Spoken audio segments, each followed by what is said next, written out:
Welcome to This Week in East Brunswick, the town's own news and information program. Looking for a good book to read? You only have a few days left to head up to the Brunswick Square Mall for the Friends of the Library's annual bargain book sale.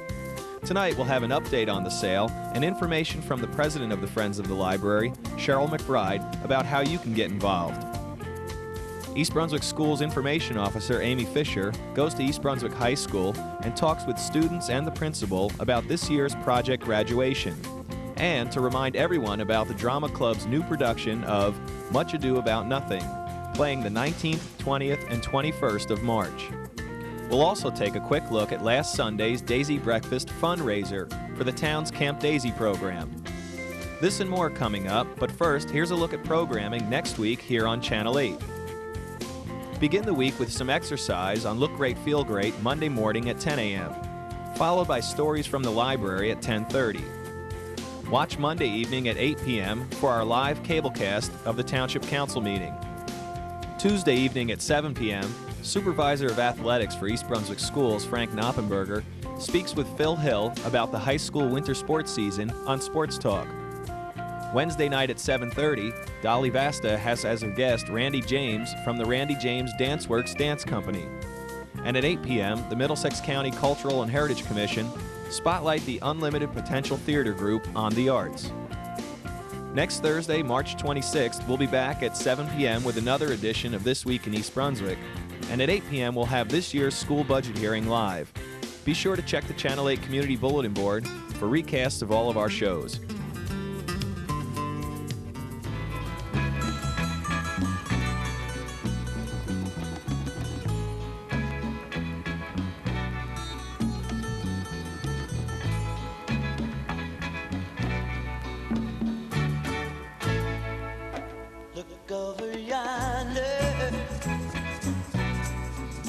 What do you see? The sun is rising, most definitely. A new day is coming. Ooh, people are changing. Ain't it beautiful? Ooh, crystal blue persuasion.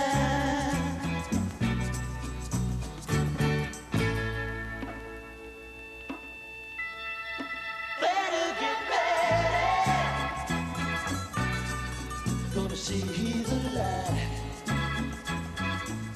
Love is... Getting hungry? Then you're in luck.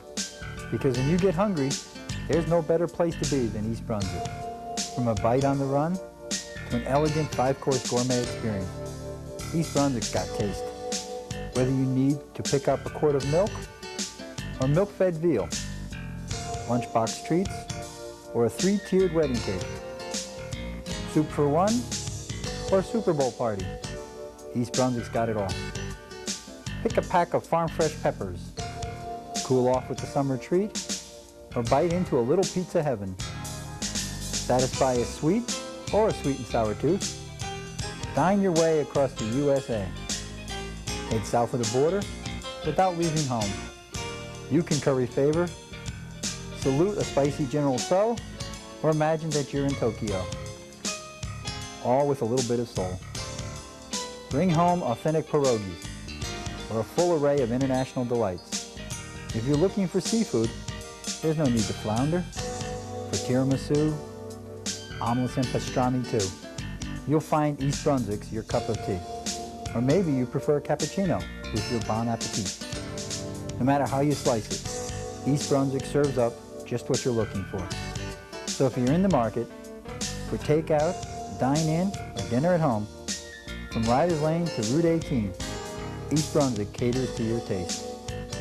Great selection, top quality, for the finest in food service. There's no need to go anywhere else. They're your local retailers, restaurateurs, and friends. They have a stake in your neighborhood. How about you? Remember, when you support local businesses, you help keep your taxes down. I'm Mayor Bill Neary. Think globally, but eat locally. Hi, I'm Amy Fisher. I'm at the East Brunswick High School Library with three seniors, Brian McMillan, Howie Wachtel, and Naomi Finkelstein.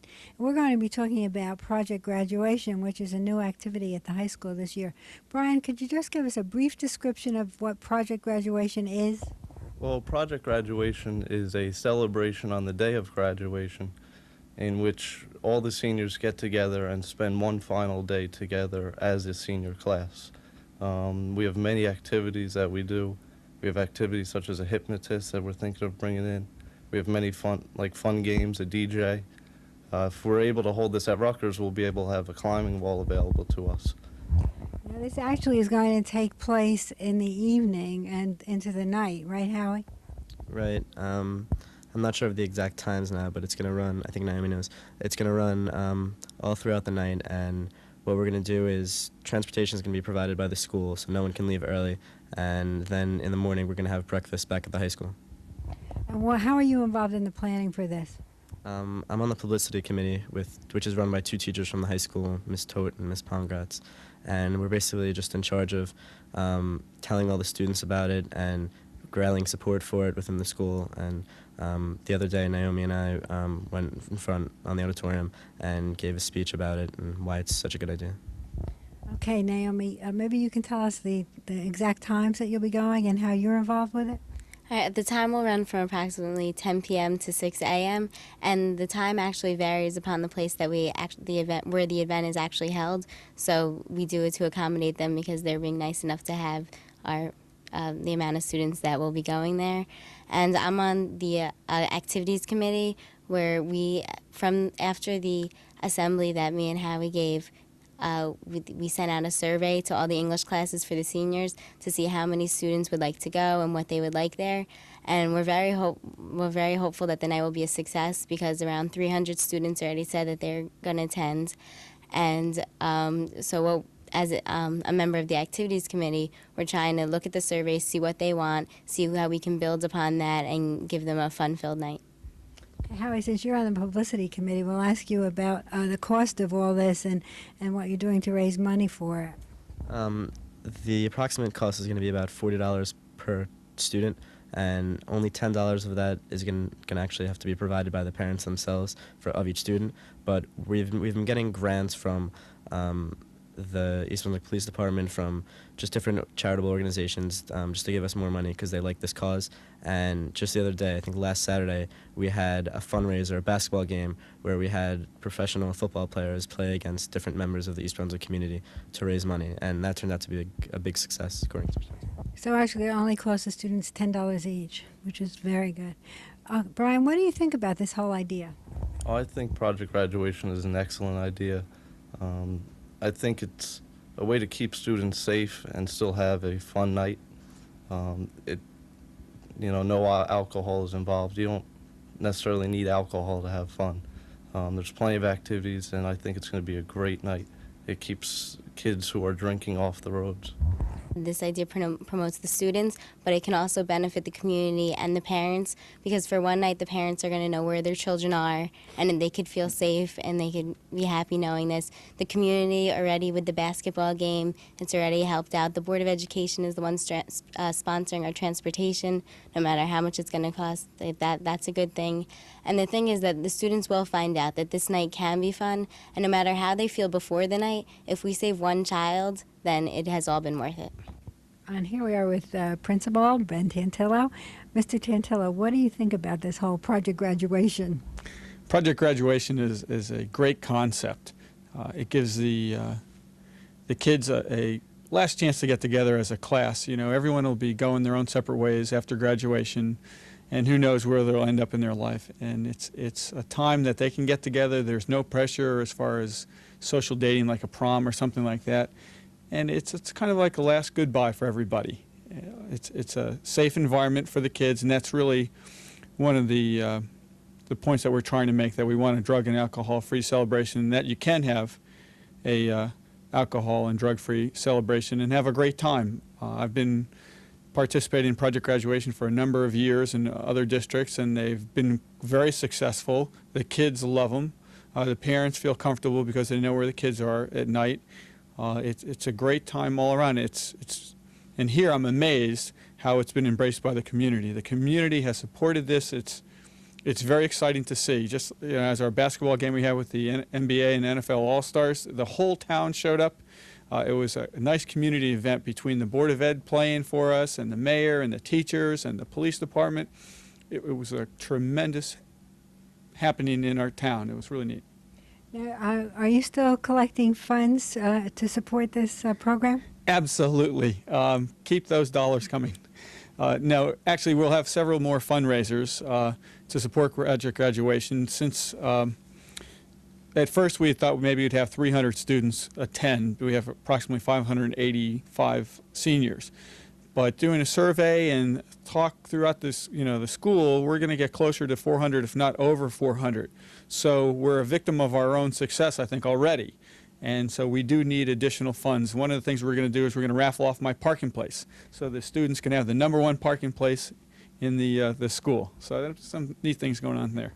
That is really great. And who will be coming besides students? Will parents and teachers attend? We will have chaperones from the school and from our parents, but we don't allow parents of seniors to chaperone because we want the kids to be all on their own. A lot of groups are chaperoning. I know the secretaries in the main office have gotten a pool of chaperones together, and they'll take a 4-hour shift. Some teachers have already said that they would. We've had parents say that they would chaperone as well. I'll probably drop in and out as the evening goes on. So we do need chaperones too. So if anyone is interested, they can contact the school as well. Okay, well, we'll be back again before then to get an update on the whole project. Thank you very much, and I really have to say thank you to the town for embracing Project Graduation as they have. The East Brunswick Friends of the Library plays a strong supporting role in the life of the library. Friends President Cheryl McBride tells what the Friends are all about. The Friends are a group of individuals, families, and businesses, about 1,600 of us, who support the library both with their time and with their contributions. What kinds of purchases have the Friends made with the money that they raise? Okay, well, if you look around the library, you'll find a lot of items in the building that have little brass plaques on them. And some things that don't have brass plaques that the Friends have donated. Most of the computers that the public uses have been donated by the Friends. Furnishing, carpeting, shelving, the startup money for special collections like the video games, the CDs, the software. We also support things that you don't see physically, programming. Virtually all our children's programming is paid for by the Friends. As I said earlier, the Storytelling Festival, we support staff education. We basically pay for the extras, things that are not covered in the library budget.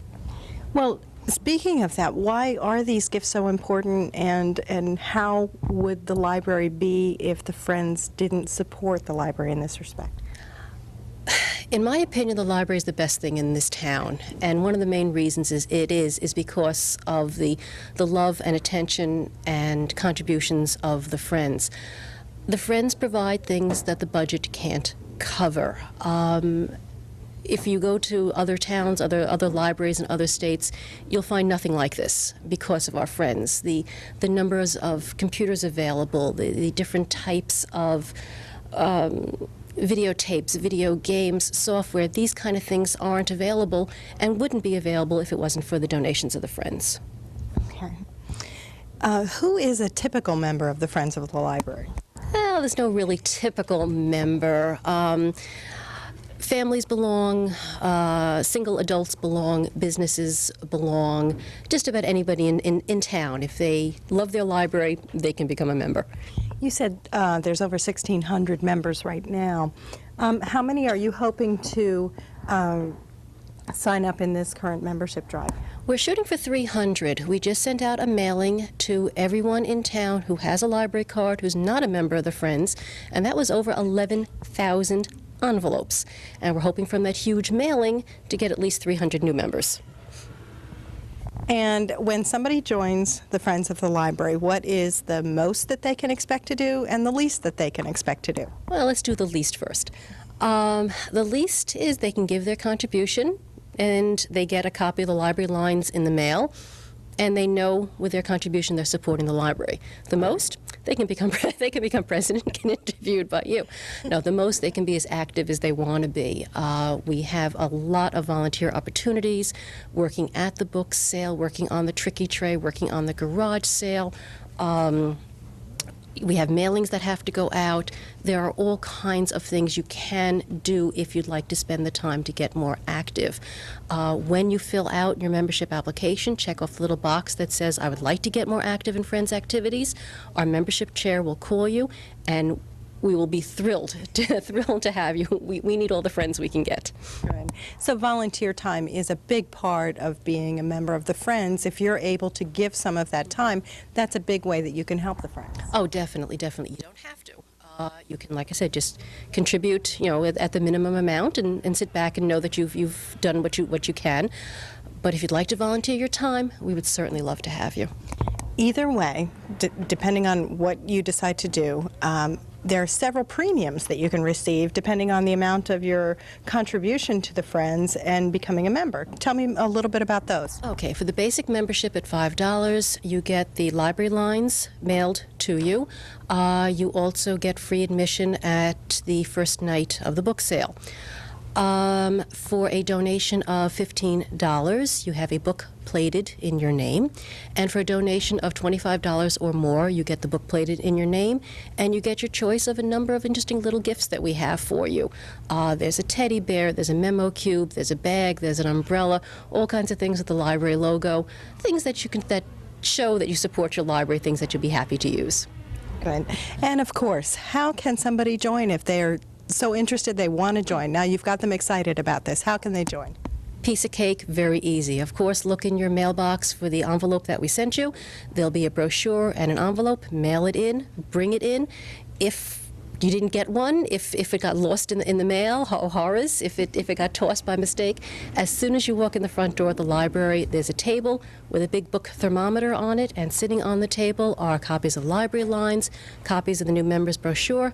Just fill one out, hand it to any staff member, and they'll be more than happy to take care of you. If they have questions before they come in and actually join, who can they call?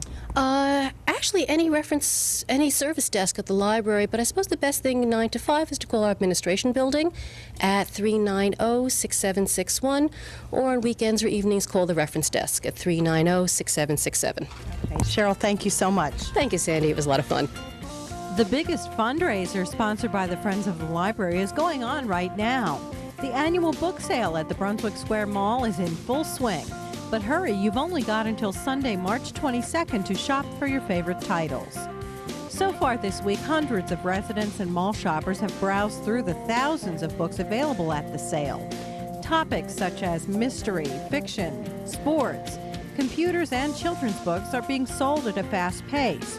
There's also a large amount of books on tape, videos, and even computer software, all available for a fraction of the original prices. Book sale coordinator Willette Seibel said that there are many more new books being put out every night, and this year there are hundreds of brand new, untouched books available for sale. There are also still a lot of hobby books and children's books starting at just 25 cents a piece. So make sure you get out to the book sale tonight through Sunday during mall hours. You don't want to miss your chance to get some great books at bargain prices and help the library all at the same time. The 15th annual Daisy Breakfast was held March 15th at the East Brunswick Hilton Ballroom. The breakfast is the main fundraiser each year for the East Brunswick Camp Daisy program for brain-injured children. This year, over $10,000 was raised at the breakfast. The money is used for scholarships, admission and transportation costs for trips, special programming, and equipment. The BIC and the Daisy Recreation staff and participants wish to thank all the volunteers for their help and support each year, as well as these businesses for their donations in making the Daisy Breakfast possible.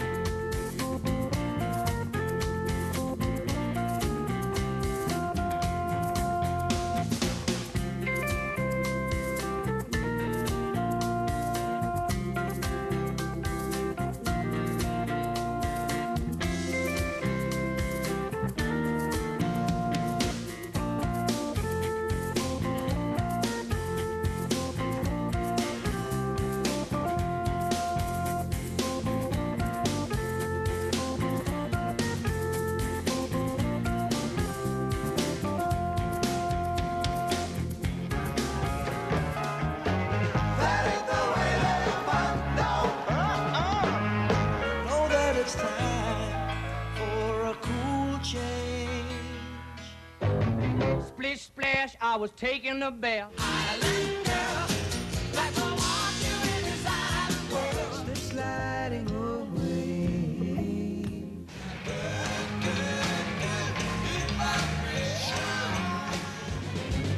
Beach baby, there in the sand from June. That's the way, I like it. That's the way, I like it. So happy together.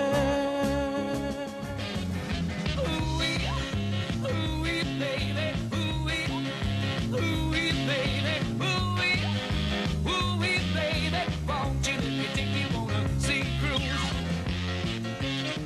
Call 390-6981. Crystal Springs, a summer of fun close to home.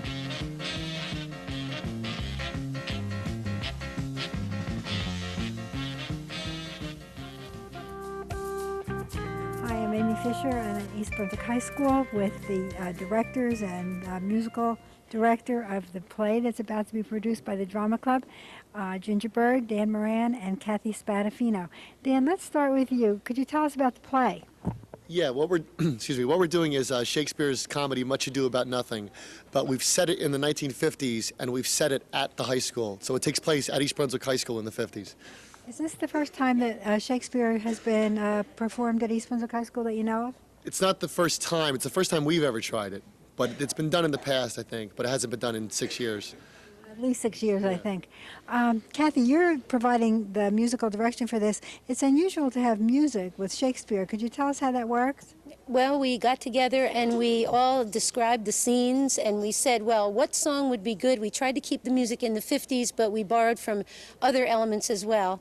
And we got the singing parts, I wrote out the orchestra parts, and we're just all putting it all together so that as many students as possible can participate musically. So you have a chorus as well as an orchestra? Yes, yes we do. That should be interesting. Ginger, could you tell people how they can come and when they can come? Yes, the production dates are Thursday, Friday, and Saturday, March 18th, 19th, and, no, I'm sorry, 19th, 20th, and 21st. I was just going over this in my head. And tickets may be purchased at the door, and they are $5 for everybody. We'll hope that you have a very successful performance. Put your hands on your hips.